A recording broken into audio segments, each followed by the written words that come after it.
Es hängt ein Pferd, behalten an der Wand.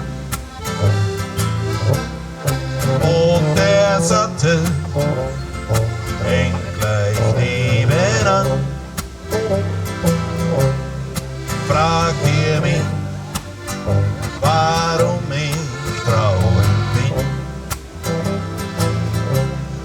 Ich seh oft zum Pferdehalfter hin.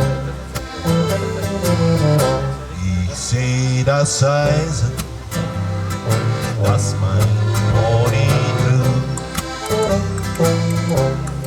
Dieses Eisen, das ich selbst ihm schlug. Schau, das Zaunzeug rostet jetzt im Stall.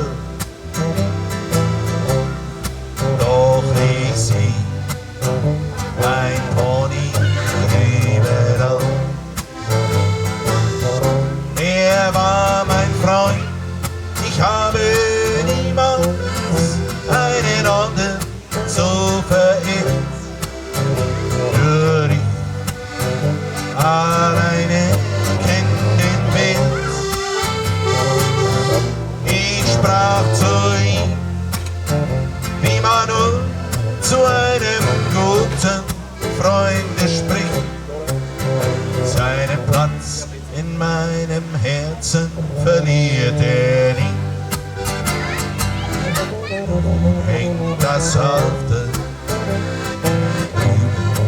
an der Wand. Und der Sattel, der hängt gleich nebenan. Ich denk, dass ihr mich nun versteht,